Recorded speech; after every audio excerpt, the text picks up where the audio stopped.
Cody Bellinger, is he going to sign? Part of the Scott Boras Four, according to Jeff Passen. We're going to talk about that. Pete Crow-Armstrong, one of baseball's top prospects, lands on the top outfielders list, and why not? We're going to talk about our friend Ryne Sandberg and the cancer diagnosis that he let everyone know about earlier this week, and more. Welcome to the Cubs Baseball Channel. It's time for Friendly Confines Weekly. This is our Saturday show where we try to recap the week. We appreciate all of you guys for being here. And if this is your first time, like and subscribe. Give us a thumbs up. And if you've been here before, go Cubs. Thanks for coming back.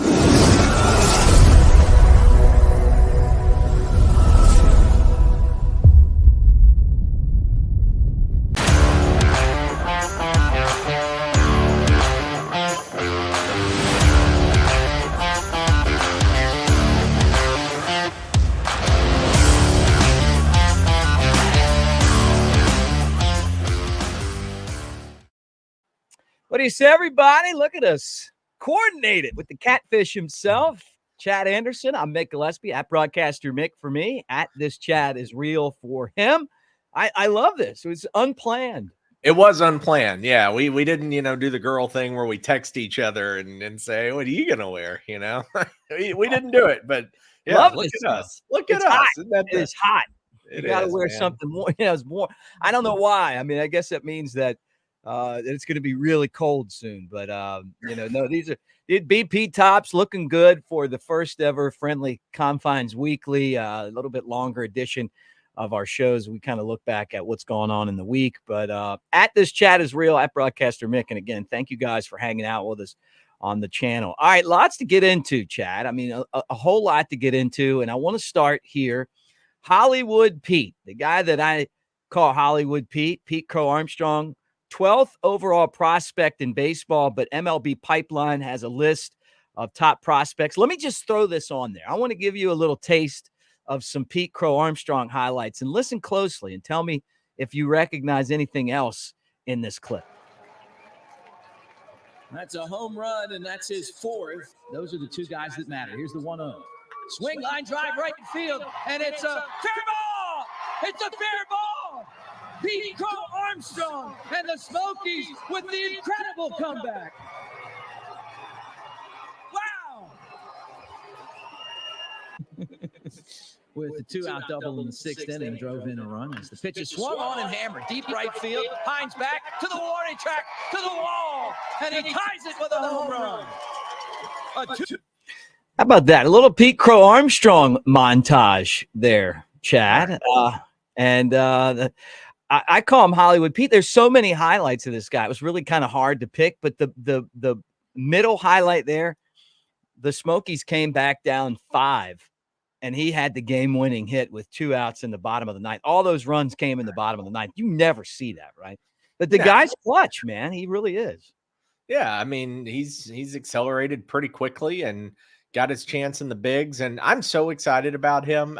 You and I talked about with Rossi that it's like he came up, got a few at bats, and he didn't immediately take off. And then he just only became a defensive replacement and a pinch runner in the month of September. But I'm so excited to see this guy and see what he can do on an everyday type level. And, he may not, probably won't, it sounds like, start out the year in center field, but he's coming up soon and he's pretty untouchable on a trade. So I am very, very excited to see him, because one thing he did show off was his glove. His glove was fantastic in September.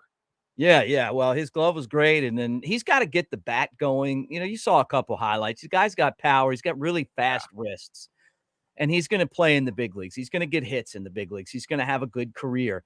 I thought it was weird, though. I mean, you're talking about a guy that was the #1 defensive player in the entire minor leagues, right? So that's better than a Gold Glove. I mean, like, that's every position, every player, and they put him #1. Not that those lists matter, but they are telling, right?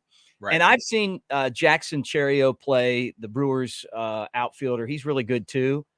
But I was just thinking, are you telling me that for real that there's 8 outfielders better than Pete Crow-Armstrong? And I mean, I wonder how they calibrate that list, right? Because if he's number 8 on the list, but he's the 12th overall prospect, I mean, I just the math seemed weird to me.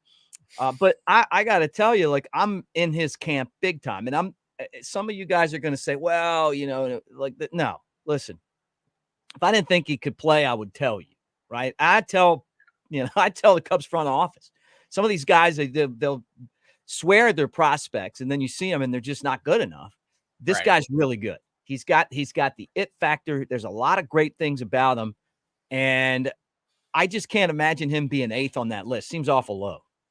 Yeah, I'm with you. And the math does seem off. So, yeah, he's number 12 overall. So you're saying there's 7 guys ahead of him in the outfield list. And then there's only 4 more players across all of baseball that are better. Like, yeah, that just seems very lopsided towards the outfield position, which, I mean, I get it. Outfield can cover 3 spots versus just a singular spot or something like a shortstop or a first baseman. But yeah, I don't know that there's 7 guys. I haven't seen all 7 of those play, but hard to believe that there are 7 better.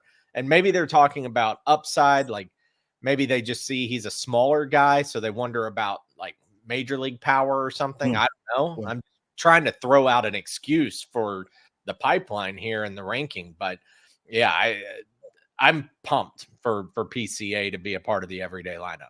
Yeah, so am I. I mean, I think that's coming sooner than later. And as you watch free agency unfold, the more and more, including the Michael Busch trade, really makes me think that the Cubs are set on making a play for Cody Bellinger, right? And I think that that's definitely something that they would really like to get done. And they're dealing with this guy right here, Scott Boras, on that, right? And Jeff Passen says that the Boras Four won't sign in January, right? So it's getting close. Remember, January is only a few days away from ending, and then February comes, and then spring training starts for pitchers and catchers for the Cubs anyway on Valentine's Day on the 14th of February, and then a couple days later, the players start to report. Not to say he wouldn't hold a guy back, but if you're a player, these guys love routine. They like to get there early. They like to get their work in. And I know it's a big contract and everything, but I feel like this window is starting to shrink, and he's trying to hold out. It just doesn't feel like there's this huge market right now for Bellinger. It doesn't. And the Cubs are doing a good job of the game of chicken, that we've talked about. Does it also feel like, Mick, that it's January 72nd?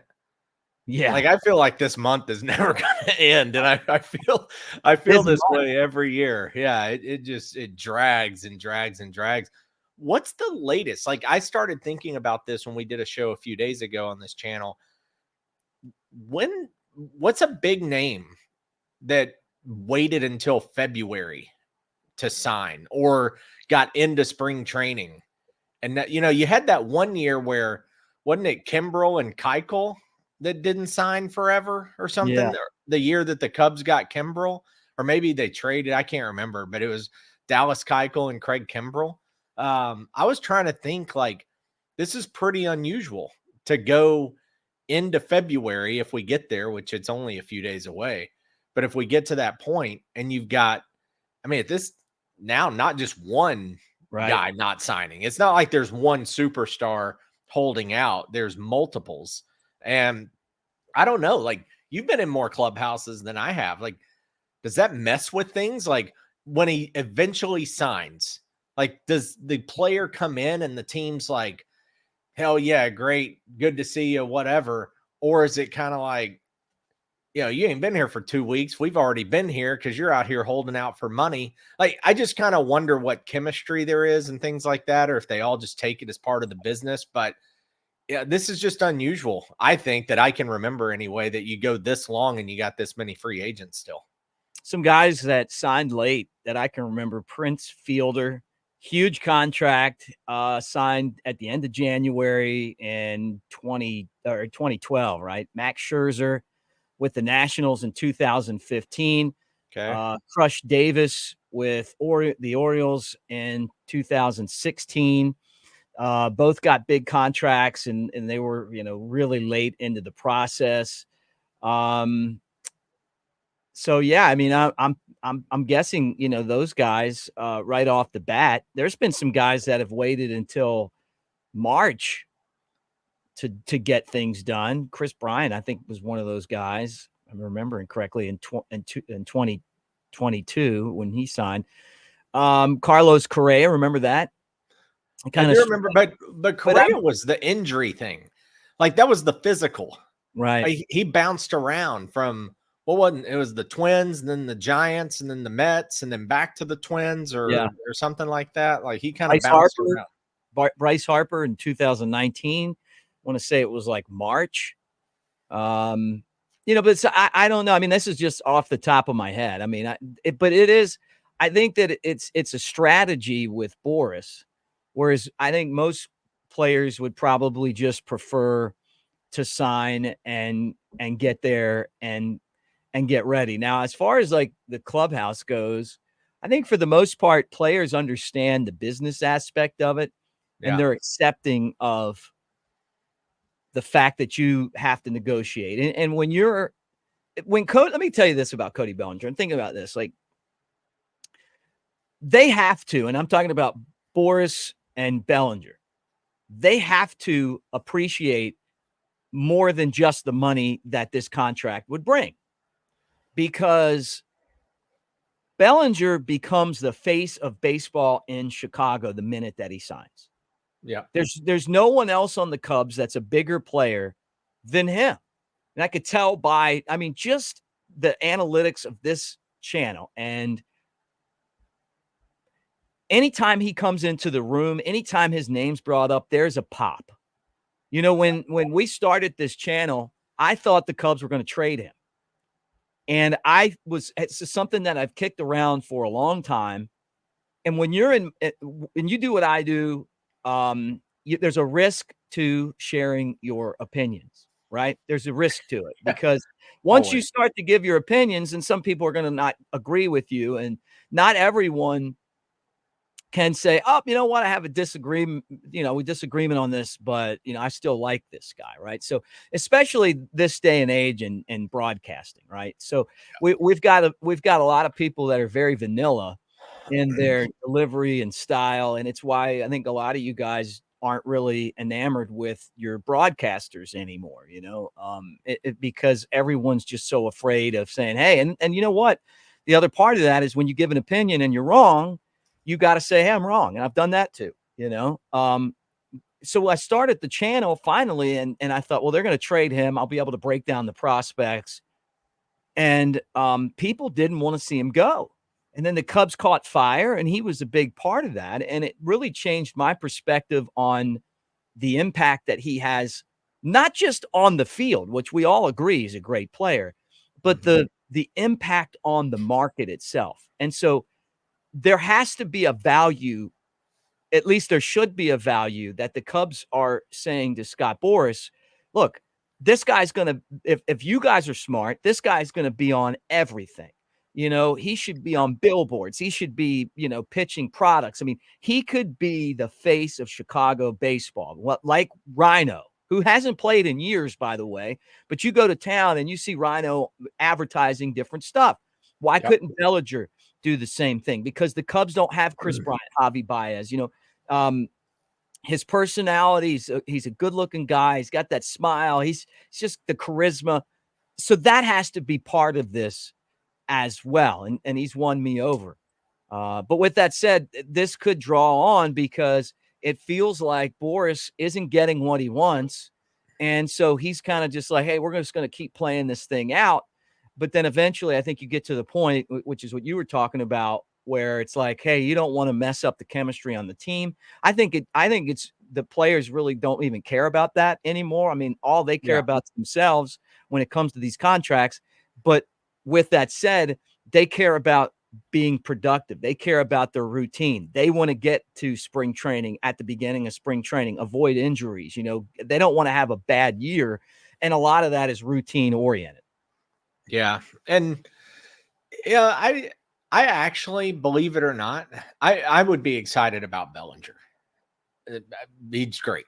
He had a great year last year for the Cubs. It does sit in the back of my head of which Bellinger do you get if you sign him for 6, 7, 8 years? I mean, it's hard to do what he did last year every year for 6, 7, 8 years, but do you get that more often than not? Do you get your money's worth? I actually, though, from a marketing side, I kind of wonder how marketable he is. Only because he didn't come up through the Cubs system. So whereas like a Baez and a Bryant and Rizzo and some of those guys, it was a little easier, even though Rizzo didn't either. It was a little easier to market with them. I don't know. This isn't anything against Cody. I think he's a great guy. I just don't know that on the marketing side, like you were talking about, I kind of wonder about that, to be honest. He didn't strike me because he seems kind of quiet, like a little more reserved. Not like Kyle Hendricks quiet, but just not like as outgoing. Another good marketing example is Kerry Wood. Look at a guy who really didn't play, had some injuries. I did play, but had some injuries. Obviously the 20 strikeout game, had some really good years with the Cubs. But just when you look back, it wasn't like he had some legendary Hall of Fame career, but he was just so loved in the city. And can Bellinger be that guy? There's absolutely nothing wrong with him, but I just didn't get the, I don't know, from my point of view, the outspoken, outgoing kind of guy with him. I just didn't see that in his personality. He won fans over, though, and that's a good point. And a lot of times it is how you become the face of the franchise, right? But he won fans over with his production and the success that they had when he wasn't there, and the effort, man. Cubs fans love effort. It doesn't necessarily come down to all the production, but they love players that give their all, like a Bobby Dernier. People loved watching Dernier in center field. They love the diving plays and the hustle and the stolen bases. They're going to love Pete Crow-Armstrong for the same exact reason. I can think of players over the years that were kind of the same way on the team that won the fans over just because they gave a great effort. But he reminds me more of not just the effort. He reminds me of the Hawk, because Andre Dawson came in, and then in that 87 season, he just won over Cubs fans. And it was the production. It was the heart. It was the grit. And for you guys that weren't around for the MVP season, it wasn't a great Cubs team, but the Hawk was awesome, man. And you couldn't watch a game without seeing him do something spectacular. And I felt like that was Bellinger last year. It'd be home runs and clutch spots and base hits when you needed them, or, a great play in the field. He got hurt on an effort play and then came back, and immediately the Cubs were different. Now, I know when you're going to pay someone, and I'm guessing that Boras is still holding out to get over $200,000. I think Bellinger's going to probably get somewhere between 150 and 175 million. And that's a lot of money. That's a fair contract. I think that's probably where things are, but Boras is still hoping to get that 200. But yeah, I mean, I'm telling you, man, you'll be surprised for a guy that hasn't been around that long, just how big of a star he'll be if the Cubs re-sign him. So, no, I'm with you. And production solves everything, right? Yeah. Like you could be an asshole, but if you produce, I can see there's a guy that's going to tweet at you for that, or comment. He's going to be like, clean the language up. Ah, come on. That's like rated PG these days. I'll say that on regular TV now, but I know what you mean. Like Sammy kind of towards the end of his career, with the Cubs, like he just, he just didn't put his best foot forward. I still like Sammy, but I know what you mean. Like you just get to the point where you're like, hey, I like this guy. He's productive, and you put up with a lot of stuff you wouldn't put up with if a player produces. Correct. Yeah. All right. This one tugs at my heart, man.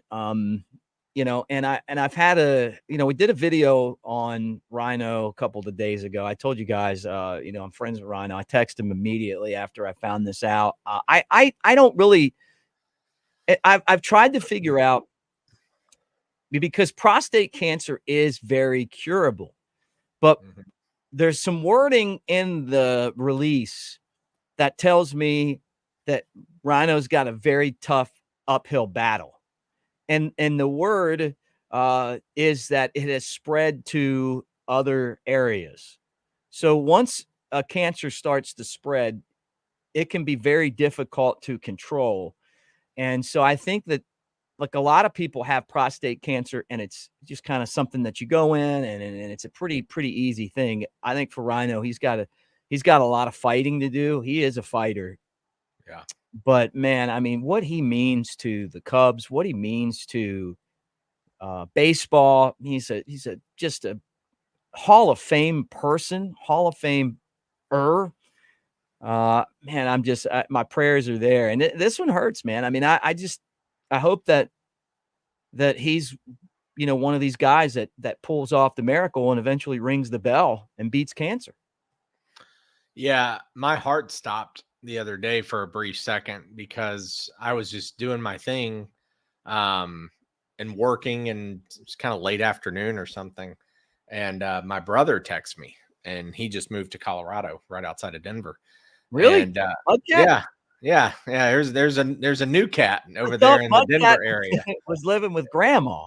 Yeah, no, he packed up and went to the Rocky Mountains with John Denver. He did. At least he'll be able to watch the Cubs for a discount. Yeah, he'll go Cubs Rockies. Yeah, that's right. He will. So anyway, he texts me, and you know how it is. You're just like working, and when you get those cryptic texts, like the other morning, my mom, it was the day she was driving. She went with him, drove out there, and flew back. And she texted me and said, she called me twice. My phone was on Do Not Disturb. Then sends the text, says, call me, please, urgent.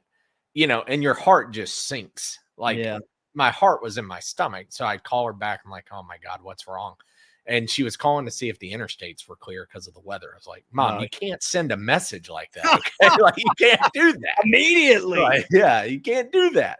So same thing happened with Sandberg, except obviously the news was much worse. But again, then at the same time, not as bad as what I initially thought, because he texts me and says, hey, I'm really sorry about Ryne. And I'm like, what are you talking about?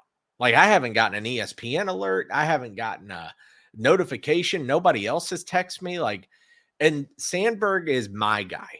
I'm completely jealous that you got to work with him at the Smokies. He is my favorite player of all time.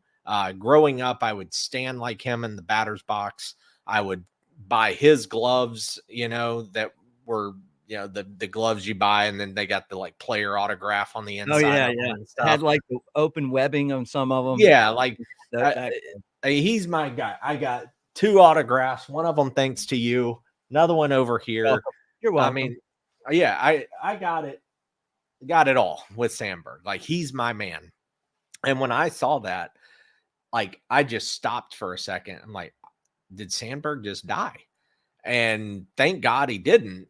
And it was like one of the only times in life you're kind of relieved to hear what the real news was, considering the other. But man, I was like shook for a few minutes, and then reading some of the posts and whatnot, and then knowing that you had texted with him and reaching out to you and everything. Like I said, I grew up watching Sandberg, and he was the man. I absolutely loved Rhino and tried to, like I said, make my baseball game, imitate his. I remember when he retired, when he came back, and I remember him coming back and watching those first few games and stuff. I'm like, man, like, just loved the guy. And of all people, like, I've met a ton of people in my life, been very fortunate.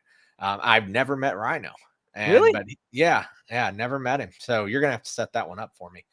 But I feel like getting up there and seeing him right now. I know, but man, prayers with him and his family and Margaret and the whole crew. But Yeah, Rhino's my guy. This one hurt me. I knew we'd like crossed that threshold. You know, when you first meet him, he's very like quiet and reserved and cautious, right? And then you know, you kind of get past that, and then it becomes like a friendship where he is the biggest practical joker. And you just do stuff to mess with each other. He would get me all the time. And so I noticed that he always picked up. I got a million of these stories, but I used to notice he would pick up pennies only if they were heads up. And so I would just get like pennies out of the ashtray and just go places I knew he was going to go and just start a trail of pennies. So you go to the hotel, start a trail. See him like walk down the hall. One time we had a hotel with bed bugs. And I'm like, where was this? Which city were you in? Raleigh, North Carolina. The old okay. Mudcats and the Mudcats, huh? You know, the real Mudcats. That's your brother. Ironically, right? Yeah. So we're there, and all the players are getting chewed up. I mean, literally. And I'm like, hey, we got, you know, and we're in a pennant race, and he's so intense. And I'm like, hey, Rhino, you know, I was kind of like broadcaster, traveling secretary, you know, at the time. And I'm like, man, the guys are getting tore up by bed bugs. What do you want me to do? Because you know, even though I'm the traveling secretary, doesn't mean you go in and just like light up the front office until you got to get the manager and on your side. You know, you're gonna do whatever, ask him what he wants to do. And so Rhino looks at me and he's like, Nick, I don't care about bed bugs. You know, we got a game to win here. And I'm like, all right, it's all right. You know, I knew how intense he was, you know. And so the next day I'm in the elevator and he's standing there, and then he looks at me and he was like, you're right. And I said, what? And he's like, the bed bugs. He said, I slept with the lights on last night, and I went and bought a can of Raid and made a perimeter around my bed with it. So he actually fixed that hotel situation. He told the Mudcats front office they were going to, like, he wanted them to sign some baseballs. He's like, I'm not signing these baseballs until this hotel thing gets fixed, and, you know, or something like that. And they ended up moving us to a really nice hotel, you know, the next time we came, and I'm sure they got their baseball signed, but he was great, man. He'd do anything for anybody. And he was, like you said, dude, he was just, as a kid, I mean, get home and, you know, have Sandberg and Andre Dawson, you know, on those Cubs teams with Harry Carey and Steve Stone calling the action from beautiful Wrigley Field. I mean, look, this is the Friendly Confines Weekly, our, you know, new show. You know, it's like, hi, everybody, welcome to the Friendly Confines. You know, like terrible Harry impression, but love them too, man. And this is something that we're going to keep an eye on. I'd love for him to come on here and cut up with me. I'm sure, you know, if I could get to the same city as him, you know, at the same place at the same time, I'm sure he would do it because he's that kind of guy. We've done a ton of interviews together. So maybe something to think about in the future. All right, let's talk about this.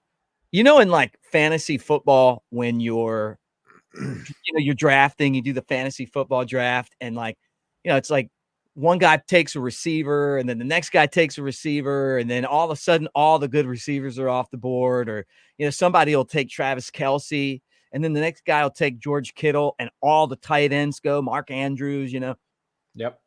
And it's like they're on a run right now. You know, like the tight ends are on a run. The wide receivers are on a run.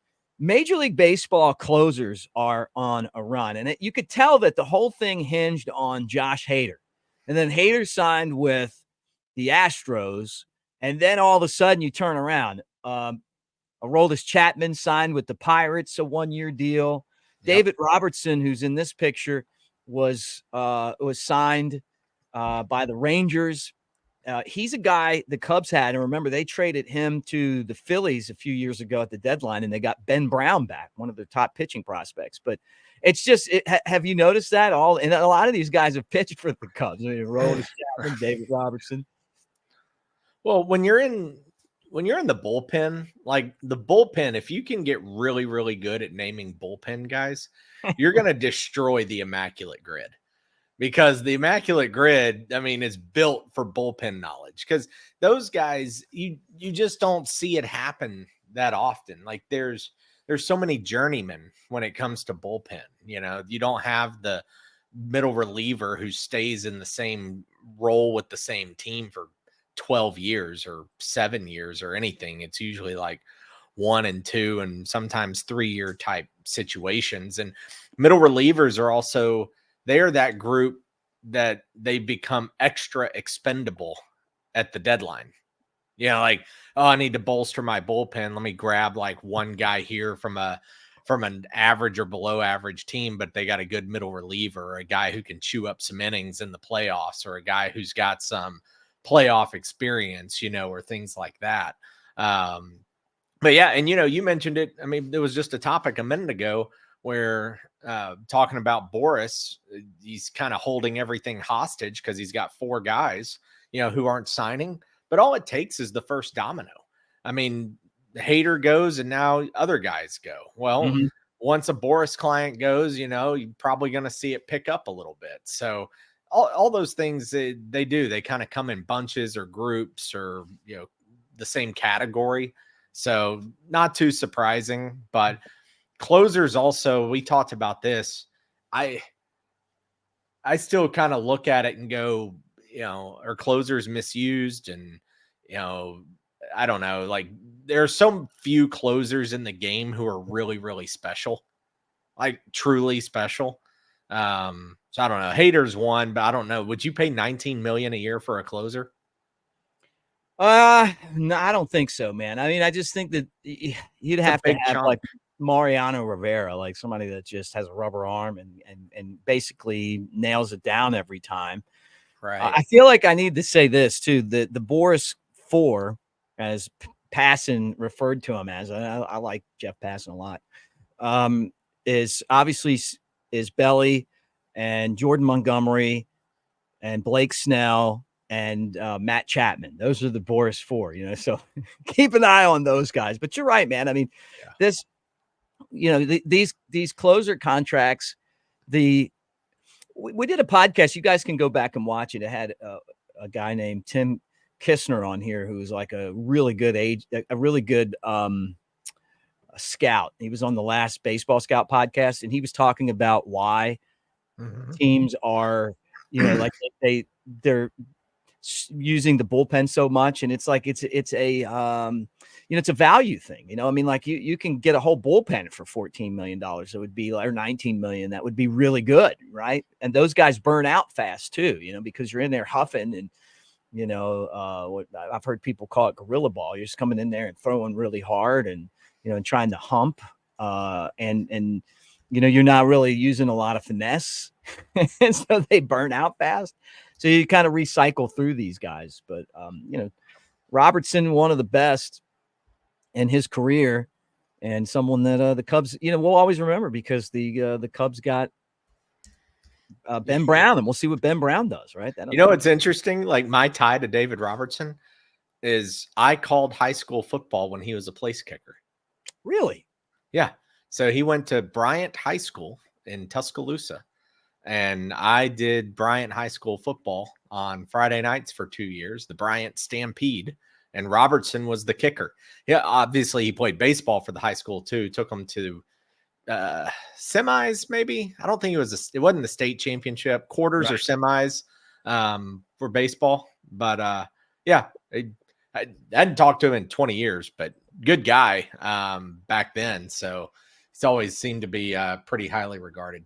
Yeah, one of Alabama's all-time best players too. I think he has the record for the most appearances from an Alabama pitcher, maybe. I don't know, but anyway, good to see him still at it, and you know, and one of those guys that the Rangers feel like is going to help them get back to the World Series. Weird to think that the Rangers are the World Series champions right now, but it also tells you that any team can win any season, and that's why, you know, playing the games matter, right? All right, Chad, first edition of our Saturday show now called the Friendly Confines Weekly.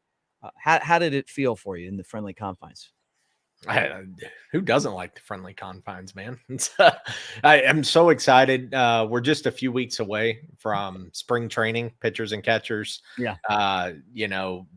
We went from last week. I'm in Nashville, and last week we went from consecutive multiple days in a row of 3 degrees and 4 degrees and 0 degrees and 8 inches of snow, which is unusual for us. I know in the Chicagoland area that's more common, but man, Mick, I walked outside today and took my dog for a walk, and it was 50 degrees and sunshine. I was in a t-shirt. Felt great. So like just that little bit of warm weather after the bad cold snap, man, I'm so pumped for just a few weeks from now, and these guys start getting out to Arizona. Yeah, that's it. I'm going out to Arizona too, guys, and I'll talk about when I'll be out there. So maybe if some of you guys are out there, would love to maybe say hi and talk for a couple minutes. I know a lot of I've seen you guys out there during spring training. So anyway, thanks for hanging out with us here. I want to remind you a couple things. First off, that the channel is presented by the Tennessee Smokies team store, smokiesbaseball.com/store, where you can go there and get a lot of really cool Cubs swag.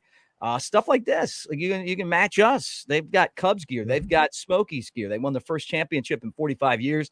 Plus, they have the collector's corner with autographs from guys like Pete Crow-Armstrong, Owen Casey, and some of the Cubs' top prospects, guys we talked about on today's show. And that's not all, Chad, because ChadwickAnderson.com is your website. It is. And I love just to tell stories rather than there's no need in bragging on ourselves, just tell stories. So I was talking to a family right before we started doing this show here on this Saturday. Yes, I work on Saturdays. And they redid their house, got into a ton of credit card debt, had an interest rate of 4.5%. And we paid off, we're going to $90,000, Mick. $90,000 of credit card debt is now going away. And their payment is going to be the exact same as what they already had. Wow. That's how much money they're going to save in their budget. And so they got this beautiful new renovated house, the whole deal, out of debt. Some of those credit cards were like 19%, 29%, 25%. My American Express is 26%. Thank God I don't have anything on. Yeah, it eats you alive, right? So if you want to have that kind of conversation, just see what's going on, or if you're looking at purchasing, website's there, ChadwickAnderson.com. That is actually my cell phone number. I will answer and text you. That's my email. Scan the QR code for some credits for being a follower of this channel. And big Cubs fan as well. Thanks for hanging out with us, guys. Like and subscribe. Give us a thumbs up. Share with your Cubs friends and the comment section. You guys absolutely light it up in the comment section. And I just appreciate that so much and hope that we can continue the conversation there when we're not here. If anything breaks, we'll be here. And if not, I will talk to you guys tomorrow. Go.